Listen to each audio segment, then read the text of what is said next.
الصالح، والصلاة والسلام على سيدنا المصطفى محمد طب القلوب ودوائها وعافية الأبدان وشفائها ونور الأبصار وضيائها.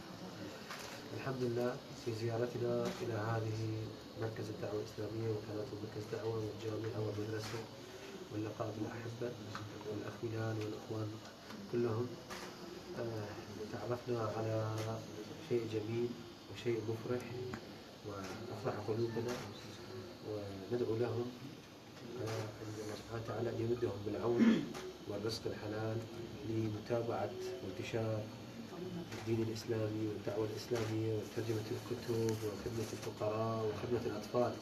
ونقول لهم هذا شيء جميل، يعني ما تعلمته بالصغر كالنقش على الحجر. هم يبدأون بالأساس، يبدأون بالأطفال، هؤلاء الأطفال يتعلمون الحب للرسول صلى الله عليه وسلم والإسلام والقرآن وكيف تخاف الله وكيف التعامل مع البشر والأخلاق الأخلاق.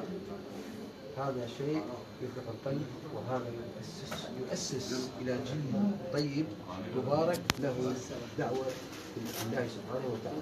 لأن الله سبحانه وتعالى يقول لرسوله الكريم: وإنك لعلى خلق عظيم. الإسلام أصله الأخلاق، والرسول صلى الله عليه وسلم يقول: إن كنتم تحبون الله فاتبعوني يحببكم الله. ومن اتباع الرسول أخلاق الرسول. فلذلك قال سيدنا الشيخ عبد القادر الجيلاني: وددت أو تمنيت لو ملكت الدنيا بأسرها. وبعض الناس قالوا: يريد أن يكون سلطانا علينا. قال: لا والله، لبعت الدنيا مما فيها وأطعمت جياعها، وبحثت في عمل يقربني إلى الله فلم أجد خيرا من إطعام الطعام والخلق الحسن.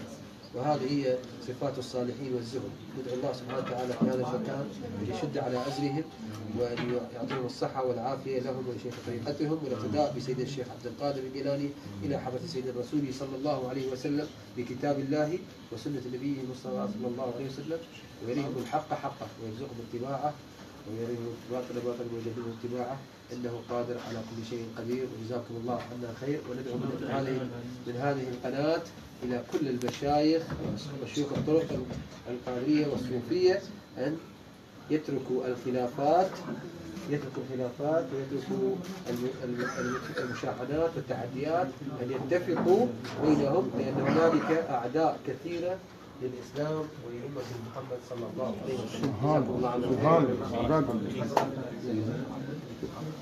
خير.